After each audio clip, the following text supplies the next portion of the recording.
네. 저희가 1월 이제 말씀 시리즈가 오늘 두째 주를 시작하고 있는데요. 복 있는 사람, 복 있는 삶이라고 하는 주제로 진행되고 있습니다. 우리 각 사람이 복 있는 사람 되기를 또 소망하면서, 그리고 우리 나드목 동행교회가 또 이 시대와 이 지역의 하나의 복을 잘 흘려보내는 그런 교회 되기를 소망하면서 새해 첫 말씀 시리즈를 시작하고 있습니다. 특별히 다음 주에는 저희가 지난 한 해 동안 하나님과 공동체 앞에 드렸던 비전 펀드, 교회를 세우기 위해서 함께 모았던 비전 펀드에 저희가 작정한 금액의 잉여금을 우리 이웃들에게 나누기로 했습니다. 그래서 약 800여만 원을 우리 이웃들에게 나눌 예정인데요.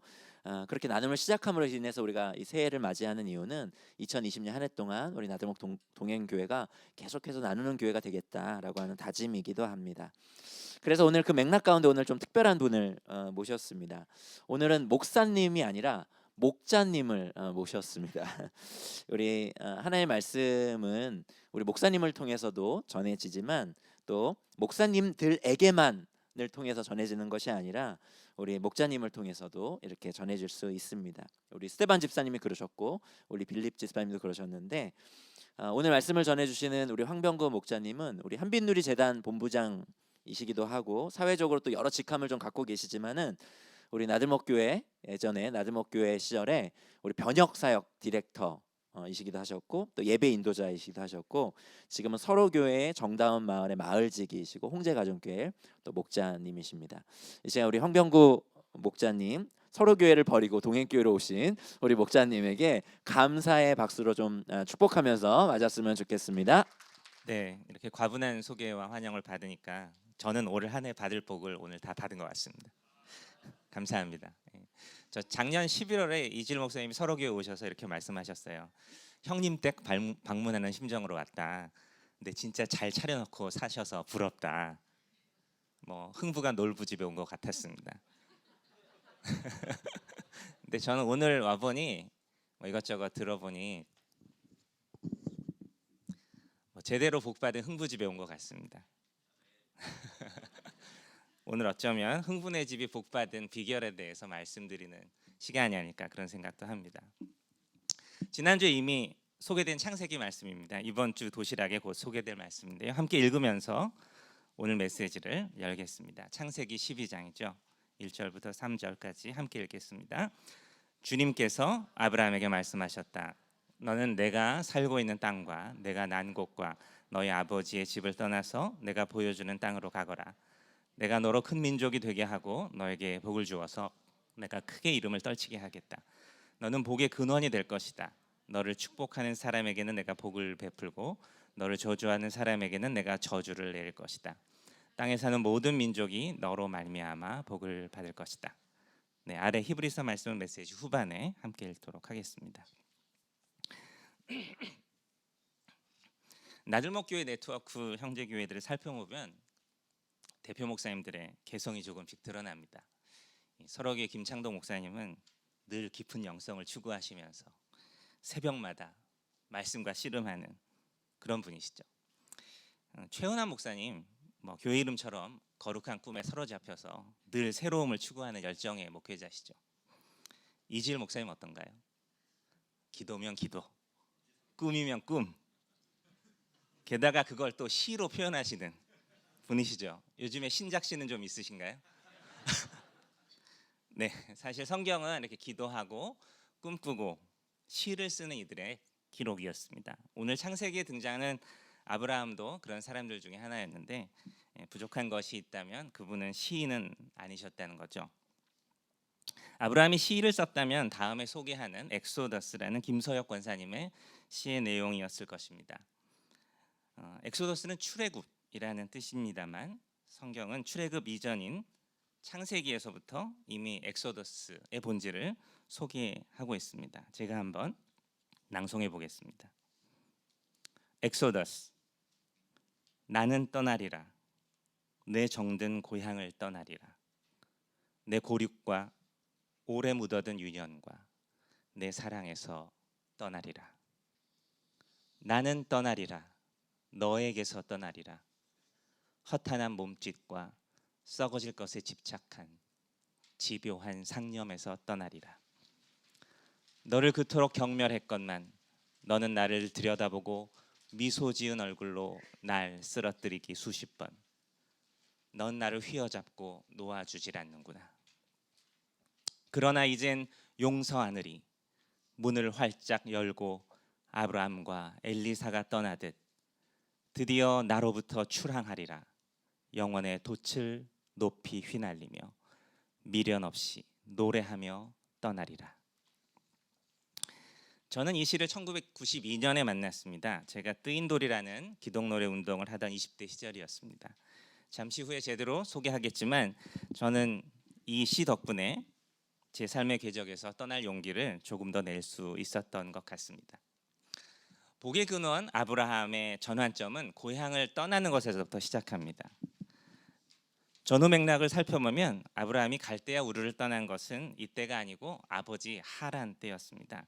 온 가족이 이미 떠났지만 가나안으로 가는 도상에 아버지 이름과 동일한 하란이라는 도시에 잠시 눌러 앉았는데 더 머물러 있지 말라는 명령을 이때 제대로 받은 것이죠. 하나님은 머물러 있던 곳을 떠나 목적지를 향해 가는 사람을 복의 근원으로 삼으십니다. 잘 관찰해 보시면 예수님의 초기 가르침은 와 보라, come and see 였는데 마지막 당부는 가서 전하라였습니다. Go and tell 이었습니다. 복은 그저 소유하고 누리는 사람을 넘어서서 복의 근원이자 통로가 되는 이들은 필연적으로 어디론가로부터 떠나서 어디론가로 가는 사람들입니다. 그런데 사람들은 복을 받기 위해서 이른바 성공하기 위해서 어디로 가나요? 높은 곳으로 갑니다. 권력의 중심부로 갑니다. 메트로폴리탄 서울로 갑니다. 주류에 편입되려고 합니다. 트렌드에 민감하려고 합니다. 심지어 예수를 믿는다는 사람들도 고위직에 오르려고 하고 큰 아파트에 가려고 하고 서초동 지하에 엄청난 종교시설을 짓고 명일동에서 대를 이어 종교 지도자가 되려고 합니다. 특목고에 진학해서 명문대를 나와 대기업의 번듯한 명함을 가지고 있어야 안심이다. 그렇게 생각합니다. 한때 김동호 목사님께서 설파하신 고지론은 1990년대 기독 청년들의 심장을 뛰게 했습니다. 고지를 점령하면 병력이 얼마 되지 않아도 상대를 제압할 수 있다는 원리. 소수의 신앙인들이라도 핵심적인 위치에 진출해서 사회를 변혁하자는 권면이었습니다. 건강한 면도 있었지만 자칫 예수 믿고 성공해서 보란듯 기독교 브랜드를 펼치자는 그런 야망을 가지도록 했습니다. 물론 그 야망 기저에는 본인의 출세, 입신양명에 대한 사적인 욕망도 투사되었죠. 저는 작년부터 월간 복음과 상황의 이사장으로도 섬기고 있습니다. 직책은 번듯한 이사장인데 책임은 후원과 모금입니다. 전임 이사장이셨던 이 교회 박종훈 사회선교사님께서 성서한국으로 이사장을 옮기시면서 제가 이어받았습니다. 오늘은 제가 여기서 말씀을 전하는데 2월에는 박 변호사님이 설어교회 오시는 걸로 딜이 됐습니다. 저는 1997년부터 복음과 상황 편집위원으로 도왔었는데요. 그해 말에 기고한 글이 한동안 여러 교회와 선교단체에서 회자되었었습니다. 그 글의 주제는 미답지론이었는데요. 아주 짧게 요약해드리면 복음의 능력은 고지에서 발휘되기보다는 아무도 가지 않으려는 곳, 즉 미답지에서 발휘되고 이는 예수님을 비롯한 하나님의 사람들의 공통점이었다는 것이었습니다. 미답지론이라고 구글링 하시면 금방 찾으실 겁니다.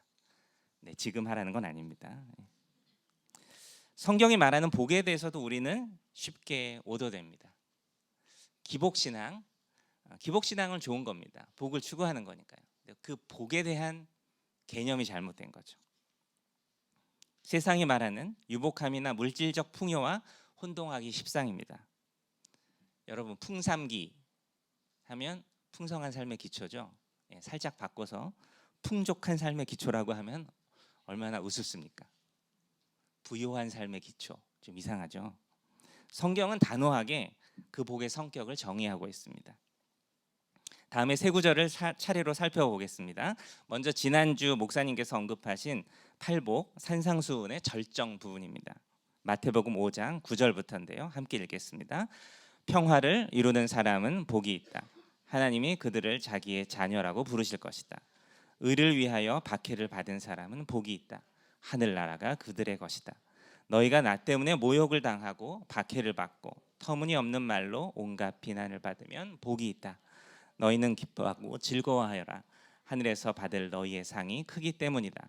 너희보다 먼저 온 예언자들도 이와 같이 박해를 받았다.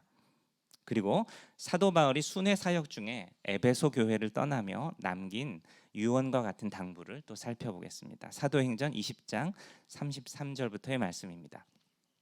나는 누구의 은이나 금이나 옷을 탐낸 일이 없습니다. 여러분이 아는 대로 나는 나와 내 일행에게 필요한 것을 내 손으로 일해서 마련하였습니다. 나는 모든 일에서 여러분에게 본을 보였습니다. 이렇게 힘써 일해서 약한 사람을 도와주는 것이 마땅합니다. 그리고 주 예수께서 친히 주는 것이 받는 것보다 더 복이 있다 하신 말씀을 반드시 명심해야 합니다. 바울은 말을 마치고 나서 무릎을 꿇고 그들과 함께 기도하였다. 그리고 모두 실컷 울고서 바울의 목을 끌어안고 입을 맞추었다. 그들을 가장 마음 아프게 한 것은 다시는 자기 얼굴을 볼 수 없으리라고 한 바울의 말이었다. 그들은 배 타는 곳까지 바울을 배웅하였다. 바울도 떠납니다. 그런데 바울의 당부에서 주께서 친히 당부하셨다는 그 부분에 해당하는 말씀을 찾는 것은 사실 쉽지 않습니다. 여러 연결 해석들이 있는데 저는 다음에 마태복음 말씀을 택했습니다. 마태복음 19장 20절부터인데요. 함께 읽겠습니다. 그 젊은이가 예수께 말하였다. 나는 이 모든 것을 다 지켰습니다. 아직도 무엇이 부족합니까? 예수께서 그에게 말씀하셨다. 내가 완전한 사람이 되려고 하면 가서 내 소유를 팔아서 가난한 사람에게 주어라. 그리하면 내가 하늘에서 보화를 차지하게 될 것이다. 그리고 와서 나를 따라라. 그러나 그 젊은이는 이 말씀을 듣고 근심을 하면서 떠나갔다. 그에게는 재산이 많았기 때문이다. 하늘에서 받을 너희의 상이 크다와 하늘에서 보화를 차지하게 될 것이다는 같은 의미입니다. 주는 것이 받는 것보다 더 복이 있다는 말씀은 받는 것은 받는 것 자체로 족하지만 주는 것은 하나님 차원의 별도의 보상이 있다는 뜻이죠. 그 보상의 성격은 무엇일까요? 산상수훈의 또 다른 백미인 6장에서 이렇게 말씀하고 있습니다. 은밀한 중에 보시는 이가 갚으시리라. 네, 맞습니다. 그 보상은 하나님의 인정을 받는 것입니다. 은밀한 중에 얘야 내가 다 안다. 수고했다. 그게 내가 원하든 바란다. 그런 하나님의 음성을 듣게 되는 것입니다. 관심받고 인정하는 것 좋아하시는 분들 많습니다. 인스타그램, 페이스북에서 좋아요, 유튜브에서 구독 신청, 그레이트 팽, 네, 뭐 이런 거. 네. 저도 느껴봤지만 얼마나 좋나요? 하지만 받는 것보다 주십시오. 연약한 이들에게 관심을 주시고 공감해 주시고 인정해 주십시오. 그러면 어떤 복이 오나요? 네, 하나님의 관심과 인정을 받습니다. 공개적으로요? 아니요, 은밀한 중에요. 아무도 모르게요. 그분과 나만의 신비한 관계에서요. 그런 면에서 여러분 모두 하나님의 관종, 관심 받고자 애쓰는 분들이 되시길 주님의 이름으로 축복합니다. 하나님의 관심을 받은 아브라함에게 하나님이 약속하신 것은 후손들이 큰 민족을 이루는 것이었습니다. 그런데 과연 이스라엘이 큰 민족을 이루었나요? 거대한 민족이요? 아니었습니다. 여기서 큰 민족은 거대한 민족이 아니고 Great Nation, 즉 위대한 나라입니다. 주님의 높고 위대하심을, 위대하신 주, 찬양의 위대하신 주, 이때 하나님의 위대함을 그 민족과 나라가 반영한다는 것입니다. 그리고 복의 근원이 된다는 것도 아브라함이 직접 복을 나누어 준다는 것도 아니었습니다. 복을 주는 주체는 언제나 하나님이었습니다.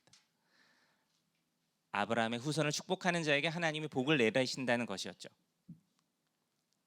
네, 아브라함이 복의 근원이 되게 하시겠다는 표현은 복의 근원인 하나님이 함께 하시겠다는 문학적 표현입니다. 복의 근원은 우리가 아닙니다. 그러므로 오늘 설교 제목도 문학적 표현입니다. 복의 근원이 되는 교회는 우선 복의 근원이신 하나님의 관심을 받아서 그분이 늘 함께하는 교회라는 뜻입니다. 그런 민족과 나라가 위대한 것이고 그런 교회가 위대한 것입니다. 거대한 민족과 나라, 거대한 교회는 허상입니다. 누가 쪽수로 하나님을 온전히 표현할 수 있겠습니까? 성경은 늘 그루터기, 적은 무리, 남은 자들을 주목합니다. 쪽수로 따지자면 샤오무의 강국, 알리바바의 대륙, 중고런들을 당해낼 세력이 없습니다. 본격적인 엑소더스의 드라마 남자 주인공 모세도 마찬가지입니다. 그는 미운 오리 새끼처럼 이집트 왕궁에 어울리지 않는 이스라엘 민족의 DNA를 지닌 백조였습니다. 그가 이 사실을 깨닫는 순간 고향인 궁궐을 떠나 미디안 광야로 나갑니다. 스스로 있는 자이신 여호와를 만나고 소명을 전해받습니다. 내가 여기 있나이다. 모세가 신을 벗고 불타는 떨기나무 앞에서 하나님을 만나 고백한 말입니다. 여기가 어디입니까? 궁궐이 아닌 광야 한가운데였습니다. 그는 다시 새로운 정체성을 가지고 궁궐로 향합니다. 그 궁궐의 우두머리 파라오의 영향력에 사로잡혀 있던 온 백성을 이끌고 가나안으로 향합니다. 그들의 가짜 고향 이집트가 아닌 진짜 본향 가나안으로 향하는 나그네가 됩니다. 거대한 이집트의 대군을 홍해에 수장한 위대하신 하나님을 노래하며 연약하고 적은 무리들이 나그네의 여정을 시작합니다. 내가 주를 찬송하리. 높고 영화로운 신주 말과 적군을 죽이셨네. 여호와는 나의 노래 나의 구원이 되셨네. 나의 하나님을 찬송하며 내가 그를 높이리로다. 복의 근원인 아브라함과 지도자 모세의 계보는 이어집니다. 저는 이 중에서 우리가 열등감을 느낄 수밖에 없는 남녀 한 사람씩을 꼽아봤습니다. 사진을 띄워주시면 좋을 것 같은데요. 네, 이분들입니다. 에스더는 이주 여성으로 왕비로 간택된 이른바 미스 페르시아의 미모를 지닌 분이었습니다. 그것도 포로 신분으로요. 미의 상징인 화장품 에스티 로더의 어원이 에스더라는 건 아시나요? 네, 대답하시는 줄 알았어요. 네. 네, 다니엘 역시 외국인 유학생이었는데 왕이 3번이나 바뀌는 동안 줄곧 총리, 삼선 총리죠. 삼성 총리를 지낸 엄청난 통찰력과 정치력을 지닌 분이었습니다. 역시 포로 신분이었습니다. 그 유명한 다니엘 학습법이라고 들어보셨죠? 예. 그래서이신지 우리 부모님들은 딸 이름은 에스더라고 짓고 아들 이름은 다니엘이라고 지으면서 그런 인물이 되기를 기원하기도 합니다. 그야말로 복을 비는 거죠. 하지만 이분들이 성경에 이름을 올렸던 진짜 이유를 알게 된다면 자녀의 이름을 지을 때 잠시 고민하게 될지도 모르겠습니다. 에스더는 페르시아의 퍼스트 레이디가 됐기 때문에 구약 성경의 주인공이 된 것이 아니었습니다. 간신들의 음모로 일종의 인종 청소, 제노사이드의 위기 속에 놓인 민족을 구하려고 죽음의 위험을 무릅쓰고 실정법을 어기면서까지 행동한 이야기가 에스더서의 본령이에요. 에스더가 자신의 성취와 안전지대를 박차고 떠났기에 역사의 반전이 일어났습니다. 정적 하만이 처형됩니다. 다니엘도 최장수 고위직에 머물러 있어서 구약 성경의 주인공이 된 것이 아니었습니다. 그 역시 간신들의 음모로 위기에 빠졌다가 자신의 안위보다 민족을 위한 중보를 더 중히 여겼기에 또 역사의 반전이 일어났습니다. 정적들이 사자밥이 됩니다. 여러분 혹시 다니엘이 큐티 시간 고수하려다가 사자굴에 들어간 걸로 오해하고 계신 분 없죠? 네. 마치 모슬렘들이 메카를 향해서 기도 시간을 지키듯 예루살렘을 향해 율법적인 텐텐텐을 지키려다가 잡혀간 것이 아니에요. 물론 경건의 시간 텐텐텐은 중요한 훈련입니다. 명심하십시오. 다만 다니엘이 창문을 열고 예루살렘을 향해서 했던 기도의 내용은 제가 믿기론 아마 솔로몬이 성전 낙성식에서 민족의 미래를 놓고 중보한 여러 예언적 기도 중에 한 구절, 이 구절로 추정됩니다. 제가 한번 읽어드리겠습니다. 역대하서에 이렇게 되어 있는데요. 이 백성이 주님께 죄를 지어서 주님께서 진노하셔서 그들을 원수에 넘겨주시게 될 때 멀든지 가깝든지 백성이 남의 나라로 사로잡혀 가더라도 그들이 사로잡혀 간 그 땅에서라도 마음을 돌이켜 회개하고 그들이 사로잡아간 사람의 땅에서 주님께 자복하여 이르기를 우리가 죄를 지었고 우리가 악행을 저질렀으며 우리가 반역하였습니다 하고 기도하거든, 또 그들이 자기들을 사로잡아간 땅 사람들의 땅에서라도 마음을 다하고 정성을 다하여 주님께 회개하고 주님께서 그들의 조상에게 주신 땅과 주님께서 택하신 이 도성과 내가 주님의 이름을 기리려고 이 지은 성전을 바라보면서 기도하거든 주님께서 계시는 곳인 하늘에서 그들의 기도와 간구를 들으시고 그들의 사정을 살펴보아 주십시오. 주님께 죄를 지은 주님의 백성을 용서하여 주십시오. 이게 다니엘보다 엄청나게 전에 있었던 솔로몬이 예언적인 중보의 기도를 한 거예요. 다니엘이 이걸 기억하고 늘 하루에 3번씩 예루살렘으로 창이 열린 다락방에서 그 기도를 했었을 거예요. 그런 기도 중에 있는 다니엘을 간신들이 체포해 가는 거죠. 다니엘은 개인의 경건을 이유로 위험을 무릅쓴 것이 아니고 민족의 회복을 위한 하나님 나라의 역사를 위한 중보가 개인의 안위보다 중요하게 여겼기 때문에 사자굴에 던져지는 것도 개의치 않았던 거였습니다. 좀 차원이 다르죠. 이 두 인물의 공통점은 무엇일까요? 자신의 안전지대, 이미 이루어 놓은 사회적인 지위에 연연하지 않았다는 것입니다. 그들의 관심은 하나님의 관심과 동일했는데 하나님과 맺은 언약, 민족의 운명, 그리고 자신의 소명에 있었습니다. 그들의 안전은 땅의 요새가 아닌 오직 하나님의 손에만 의탁되었던 것입니다. 다행히 부모님은 제 이름을 다니엘이라고 짓진 않으셨습니다. 제 이름은 병구입니다. 그렇지만 저는 어렸을 때부터 교회를 다녔고요. 저는 교회 오빠였습니다.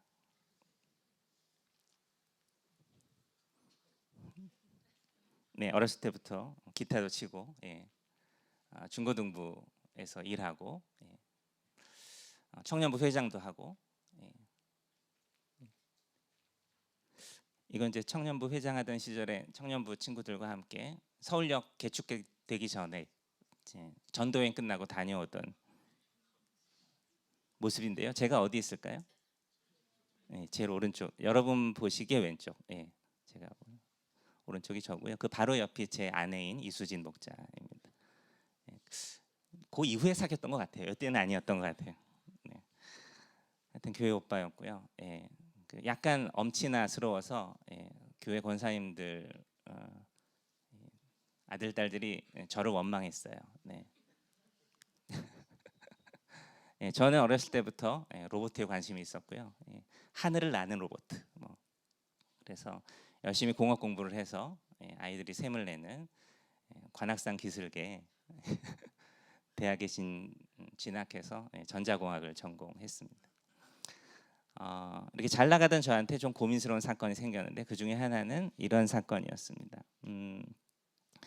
이 장면을 여러분이 기억하신다면 최근에는 나로도라는 곳에서 인공위성을 로켓으로 쐈을 때 그 실패로 공중에서 폭파됐던 그런 기억이 있고요. 요거는 이 사진은 1987년이라고 기억하는데 우주왕복선 챌린저호가 공중에서 기체결함으로 폭파됐던 순간인데 저는 이것을 전공하던 사람이었습니다.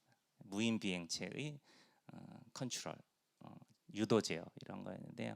이 챌린저호 안에는 그 7명의 우주인이 타고 있었고 동시에 공중에서 산화해서 목숨을 잃는 좀 비극적 역사의 사건이었습니다. 저는 이 일을 통해서 조금 신앙적으로 또 존재론적으로 전공에 대해서 좀 마음에 어려움을 갖게 됐어요. 첨단 기술이 진짜 사람의 행복과 그렇게 관련되어 있지 않을 수 있겠구나. 그런 좀 고민이 시작되었고요. 이 즈음에 또 다른 사건을 알게 되는데, 왼쪽에 있는 1987년의 주인공 이한열 군이 저랑 이제 그 또래 세대고요. 왼쪽에 있는 박총철 씨는 저보다 1년 선배인 그 시절을 살았기 때문에 저는 이런 첨단 전공을 가지고 대학 생활을 한다는 것에 대해서 신앙인으로 또 그 시대의 젊은이로서 좀 어려운 마음을 가지고 지냈죠. 그렇지만 제가 공부를 열심히 했을까요? 그럼에도 불구하고 공부를 열심히 했습니다. 대학원에 진학했고, 대학원에 진학해서 제가 선오브 갓이 됐다는 사실을 알게 됐습니다. 하나님의 자녀가 아니고 신의 아들이란 뜻인데요. 신의 아들은 병역을 면제받은 사람이란 뜻입니다. 연구실 교수님과 동료들이 축하 인사를 건넸습니다. 바로 석박사 연계 과정으로 들어가서 20대 박사가 되겠구나. 근데 저는 이제 학부 시절 고민과 또 이 시점에 되게 이렇게 거룩한 분들을 많이 만났어요. 신앙의 선배들이 많이 있어서 이때 좀 이것이 하나님께서 내게 주시는 또 다른 사인일지 모르겠다라는 생각을 하고, 제가 병역을 면제받은 이유는 제 이제 왼팔이 약간의 장애를 가지고 있어서 이제 군인 생활을 하기에 적절치 않다는 판정을 받았기 때문이었어요. 아주 어렸을 때 다쳤던 사건이었는데, 저는 그런 생각을 했죠. 하나님이 이 세상의 나라의 의무를 3년 내지 5년 정도를 면해 주셨기 때문에 하나님 나라를 위해서 조금 내가 그 시간을 써야겠다, 그런 생각을 하고 기특했던 생각을 하고, 이 엠블럼은 선교한국이라는 젊은이들을 타문화권 선교에 헌신시키는 선교사님들의 연대체, 선교 단체와 교회들의 연대체에서 제가 한 3년간 자원봉사를 해보겠다. 그러고 점심값만 받으면서 자원봉사를 시작합니다. 그리고 그때 동시에 아까 얘기했던 뜨인돌이라는 노래운동을 함께 하게 됐는데요. 저는 원래 이제 그 대기업에서 주는 장학금을 가지고 대기업 연구소에서 병역 특례로 일하는 것을 목표로 삼았었기 때문에 미리 이렇게 장학금으로 받은 것이 많이 있었고, 그것들을 다시 기업에 뱉어낸다 그러죠. 뱉어내야 될 상황이었습니다. 그래서 부모님은 되게 이렇게 힘들어하셨고, 아버님과는 좀 오랜 갈등 관계에 있었습니다. 이 와중에 제게 좀 위로가 되었던 것들은 1992년도에 많은 물소리 찬양집 1.0을 제가 만들었습니다. 그 1.0은 되게 오래된 책인데, 그 1.0을 조희선교회 출판부, 지금 김동신 목자님도 그 출판부 출신이신데, 그 이후로 쭉 이 책이 한국교회의 찬양 사역을 돕는 데 쓰일 수 있도록 저는 하나님이 좀 기름 부으셨다고 생각하고, 수십만 부가 이제 보급되고 또 선교단체의 사역에도 선용이 되고, 제가 빚을 일부 갚는데도 도움을 주었습니다. 제 사연을 자꾸 말씀드리는 것은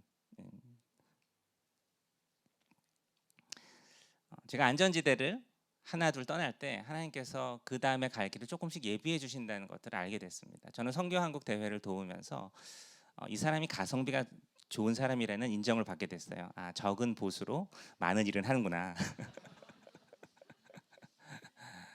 그래서 새로 시작되는 기독교 TV라는 케이블 TV의 편성국의 PD로 약간 헤드헌팅을 당합니다. 그래서 1995년에 처음 제가 월급 받는 직장에 일하게 되었고요. 아버님과 다시 화해를 하게 됩니다.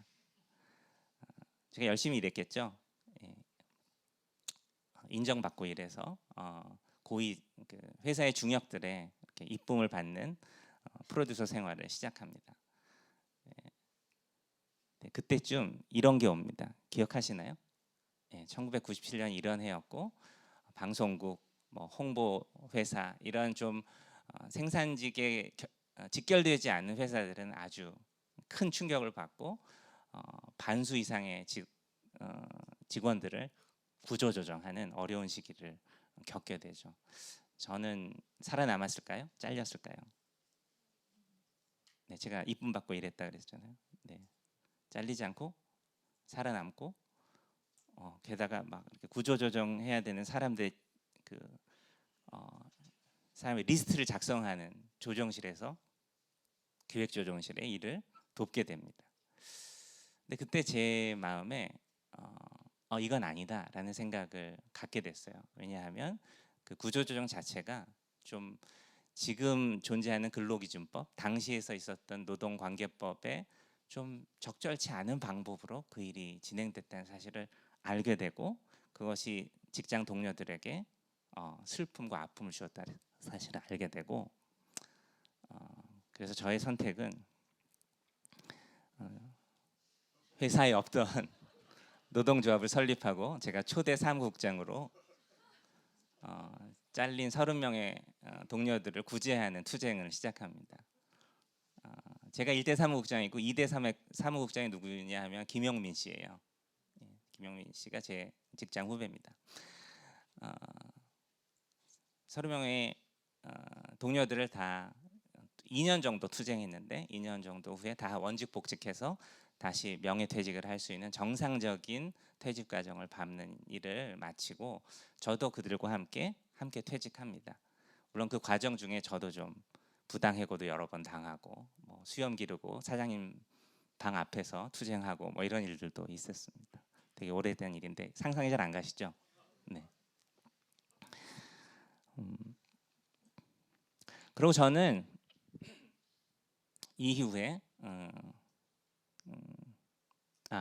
뭐 그 와중에 만난 그 귀한 분들이 또 있었습니다. 이런 분인데요. 혹시 아시나요? 네. 물이 바다 덮음 같이 오직 주의 사랑에 매여 비전, 부흥 뭐 이런 귀한 예배곡을 작곡하신 고형원 선교사님을 이 투쟁 가운데서 제가 뭐 한 달, 두 달씩 이렇게 부당해고 당한 적이 있었는데 그때마다 투어를 했어요. 워십 콘서트 투어를 하면서 전국 돌고 미국 돌고 이러면서 귀한 하나님의 사람들을 만날 수 있는 기회가 되었다. 어려움도 있었지만 그런 말씀을 드리고 싶었습니다. 그리고 저는 이제 퇴직 후에 한동대의 미디어 센터를 개척하는 일로 1년 정도 포항에 내려가 있다가 후배와 동료들의 조언과 충고를 받고 MBA 과정 유학길에 오릅니다. 영어가 좀 힘들어서 고생했고요. 그때나 흰머리가 지금도 허옇게 돼 있습니다. 뭐 긴 얘기가 있지만 짧게 하면 공부 열심히 했고요. 네. 졸업 잘했습니다. 한국에서 고3 수험생 역할 한 친구들은 뭐 유학생활 잘할 수 있을 것 같아요. 졸업 잘했고요. 현지에서 어렵다는 직장도 구했습니다. 연봉도 꽤도 받았고요. 아메리칸 드림을 꿈꿀 수 있는 아메리칸 드림은 뭔가요? 네, 잔디 깎고 집에서 뭐죠? 캠핑카 끌고 뭐 이렇게 아름다운 전원 생활을 하는 그런 생활을 꿈꿀 수 있는 수준의 직업을 갖게 됐는데요. 취업 비자도 받고 영주권 스폰서도 가능하게 됐는데 저는 왜 안 남고 여기 왔을까요? 네, 떠날 때의 하나님께 기도했던 것들을 기억했기 때문이었습니다. 저는 이제 한국에 돌아와서 기독교 TV에서 겪었던 많은 어려움과 슬픔들을 좀 제대로 바로잡을 수 있는 이제 이 사회에는 이제 뜻있는 일을 되게 이렇게 주먹구구로 하시는 분들이 많거든요. 바르지 못한 방식으로 하는 분들을 많이 봤기 때문에 뜻있고 아름다운 일들을 바르고 번듯하게 잘 할 수 있는 일을 공부하자. 그래서 떠난 유학길이었기 때문에 저는 이제 돌아오는 선택을 합니다. 그때 누굴 만났을까요? 김형국 목사님을 만났습니다. 고직한 선교사님, 김형국 목사님 만나서 돌아와서 아버님이 막 세우신 재단이 있는데 그 재단을 함께 맡아서 일구자 그런 제안을 받고 한국에 돌아옵니다. 네, 돌아와서 이제 다시 다 청산하고 돌아와 보니 2천만 원 정도 가지고 돌아왔습니다. 그래서 2천만 원 가지고 다시 월세로 시작했는데요. 그때 제가 기억했던 저의 노래 하나가 있는데 그것은 누구나 삶의 시작은 작구나 이런 노래입니다.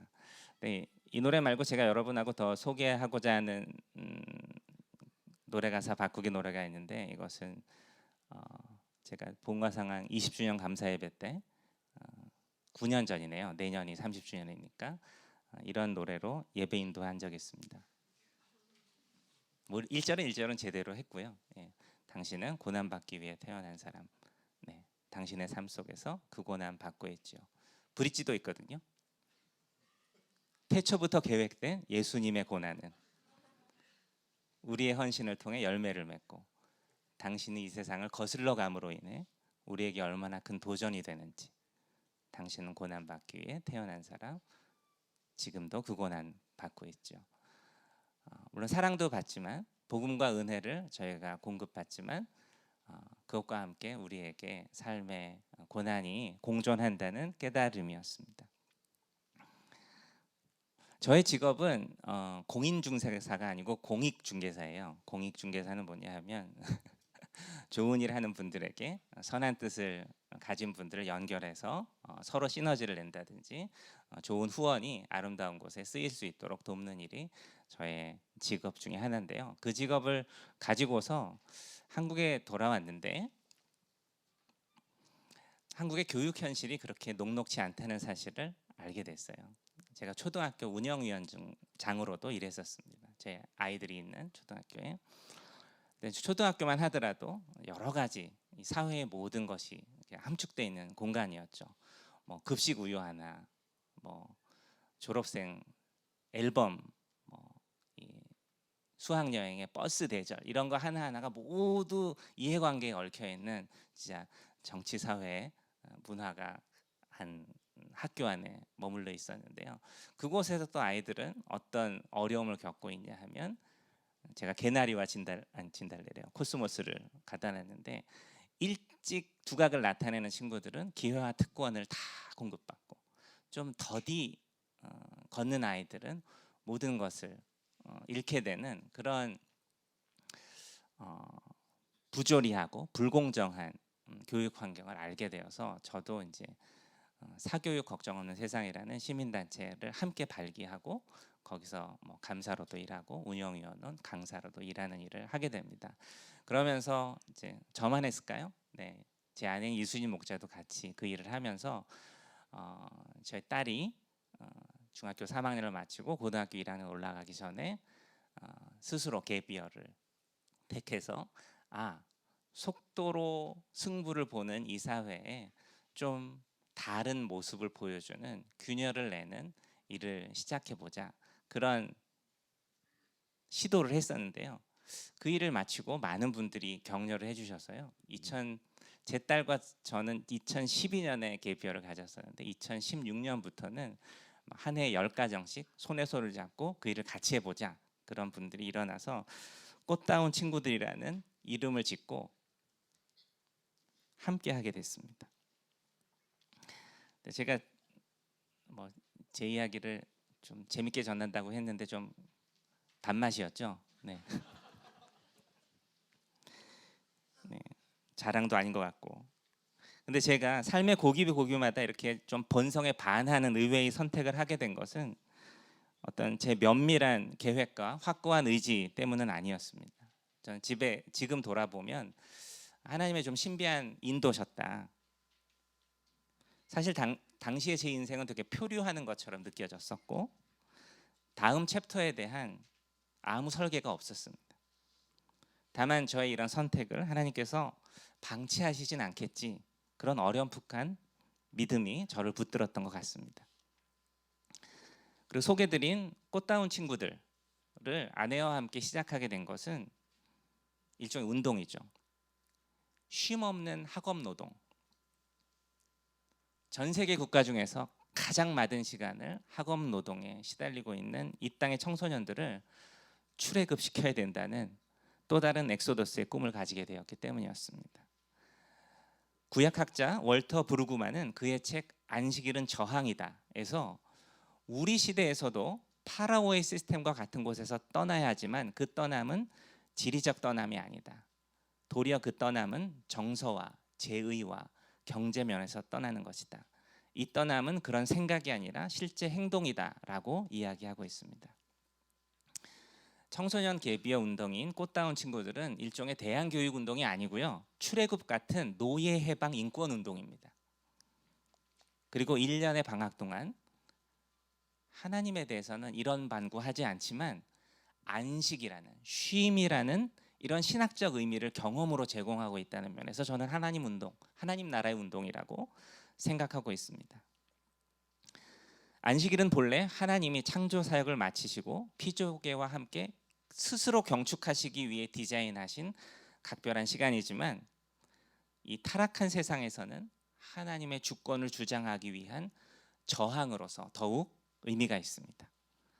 우리를 탐욕과 각박함에서 해방시켜서 하나님을 기억하게 한다는 그런 면에서 참된 복입니다.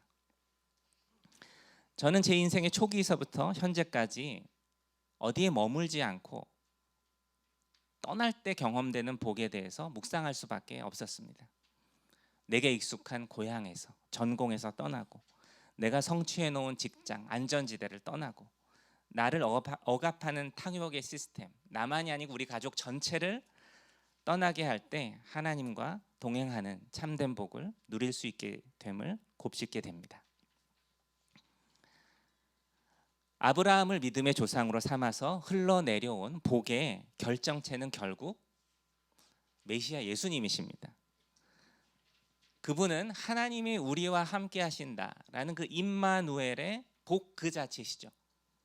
그리고 그 복이 이 땅에 흘러가는 방식에 대해서 그분의 탄생과 생애와 죽음과 부활을 통해서 명백하게 보여주셨습니다. 이제 오늘 신약 본문인 히브리서 13장 말씀을 이제 함께 읽겠습니다. 히브리서 13장 12절로부터 16절인데요. 그러므로 예수께서도 자기의 피로 백성을 거룩하게 하시려고 성문 밖에서 고난을 받으셨습니다. 그러함으로 우리도 진영 밖으로 나가 그에게로 나아가서 그가 겪으신 치욕을 짊어집시다. 사실 우리에게는 이 땅 위에 영원한 도시가 없고 우리는 장차 올 도시를 찾고 있습니다. 그러니 우리는 예수로 말미암아 끊임없이 하나님께 찬미의 제사를 드립시다. 이것은 곧 그의 이름을 고백하는 입술의 열매입니다. 선을 행함과 가진 것을 나눠주기를 소홀히 하지 마십시오. 하나님께서는 이런 제사를 기뻐하십니다. 예수님의 고향은 베들레헴일까요? 나사렛일까요? 그분의 고향은 하늘 보좌입니다. 아버지의 품에 계셨던 분이셨습니다. 그분도 복의 근원이 되시기 위하여 정든 고향 아버지의 집을 떠나셨습니다. 인간으로 오셨고 연약한 민족 가운데 오셨고 누추한 공간으로 오셨고 식민지 시대의 노동자로 사셨습니다. 히브리서 기자는 예수님의 구원 사역의 현장이 성문 밖이라고 규정합니다. 성문 안, 성전 뜰이 아닌 진영 밖이라고 합니다. 이 땅의 도시는 영원하지 않다고 합니다. 그 도시를 의지하지 않고 장차 올 도시, 즉 이미 임한 하나님 나라를 주목하고자 합니다. 예수께로 나아가는 것은 예수가 계신 곳에 함께 거하는 것인데 예수님은 성문 밖에 계시다고 합니다. 예수를 만나러 성전으로 모이지 말고 들로 나아가라고 합니다. 들에서 선을 행함과 가진 것을 나눠주기를 소홀히 하지 말라고 합니다. 이런 제사를 기뻐한다고 하십니다. 이 나눔의 제사에 대해서는 아마 다음 주에 김현일 목사님을 통해서 더 생생하게 들으실 수 있을 것입니다. 하나님의 가족, 그리스도의 몸, 성령이 전인 교회, 예수 따르미들의 삶은 그래서 숙명적입니다. 우리의 안위는 성문 안에 있지 않고 진영 밖에서 고난을 받으시는 예수께 달렸으니 말입니다. 그분이 우리와 함께 하신 임마누엘의 복의 근원이신데 우리가 이미 성문 밖에 계신 그분을 모른다 할 수 없으니까요. 그래서 나들목 교회 네트워크의 선택은 흩어지는 것이었습니다. 신설동 대광고등학교 캠퍼스마저도 어쩌면 요새일지 모른다 라고 성찰하며 고민했습니다. 5개의 장막으로 다시 나그네의 삶을 시작했습니다. 익숙한 고향을 떠나 하나님께서 지시할 땅으로 간 아브라함을 본받기로 했습니다. 그것이 복의 근원이 되는 첫걸음이라고 믿었기 때문입니다. 안전지대를 떠나 참된 요새이자 산성이신 하나님과 동행하는 것만을 갈망했습니다. 저희 서로교회 소식은 김창동 목사님을 통해서 이미 좀 들으셨죠. 형제교회들이 다 그렇지만 우리 서로교회는 특히 소유한 것이 더더욱 없습니다. 눈에 보이는 의지할 것이라곤 그저 그 땅에 하나님께서 허락하신 이웃들인데 서로교회가 그 이웃들을 다 섬기지 않으면 교회가 존재할 물리적 거점들이 바로 없어집니다. 예배당도, 카페도, 식당도, 사무실도, 훈련 공간들도 모두 빌려 쓰거나 공유하는 방식이기 때문입니다. 나들목 공동체는 교회의 본질이 무엇인지, 복의 근원이 어디에 있는지 본능적으로 함께 배워온 것 같습니다. 하나님 나라의 복음을 전수하고 사람을 변화시키고 아픔 가운데 있는 지역사회와 이웃의 삶을 회복시키기 위해 성문 밖으로 나가야 한다는 것을 말입니다. 저는 나들목 교회가 지금까지 해온 여러 선택도 그리고 앞으로의 과제들도 저희 서로교회와 크게 다르지 않은 것 같습니다. 저는 자칫 이 서울 외고도 의지할 요새가 되지 않도록 동행교회의 본질적 사명을 공고히 하시기를 축복합니다. 위스테이라는 주거 공동체도 당분간은 와보라 그런 형태의 초청이 되겠지만 어느새 지역사회 속으로 나아가서 성문 밖으로 나아가서 가서 전하라를 실천하는 모습으로 업그레이드 될 것을 기대합니다. 특별히 주거 문제와 연동되어 있는 다음 세대의 교육 문제는 우리 모두가 딜레마를 가지고 있는 영역입니다. 저야 부모야 하나님 나라를 위해 용기를 내서 나름의 안전지대를 떠날 수 있지만 제 자녀들에게는 위험을 무릅쓰고 십자가의 길을 걸으라고 권하기가 두렵습니다. 다니엘과 에스더의 형통과 성공은 부럽지만 그들의 위기를 담게 하고 싶지 않은 것이 부모님들의 인지상정입니다. 실수하고 실패하는 용기를 가르치기보다 내가 이미 경험한 해법을 바로 손에 쥐어주고 싶습니다. 그렇지만 우리 아들, 딸들에게도 자사고, 특목고보다 더 중요한 것은 사랑의 수고이고 명문대보다 더 중요한 것은 복음으로의 초대이고 대기업 취업보다 더 중요한 것은 하나님의 영원하신 기업입니다. 무엇이 중요한지를 공동체를 통해서 전수되기를 축복합니다. 예수 그리스도만이 우리의 요새입니다. 시편의 고백처럼 우리의 산성이시요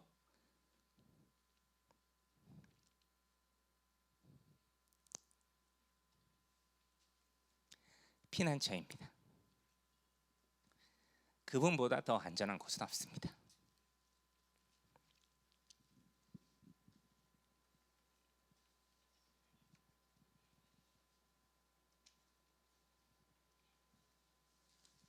내가 의지하는 안전지대는 영원하지 않습니다.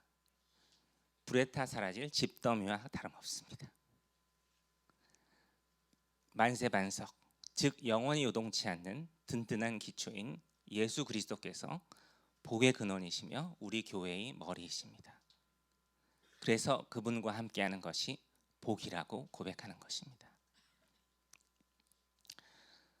그럼 이제 우리는 어떤 복을 탐하며 살아가게 될까요?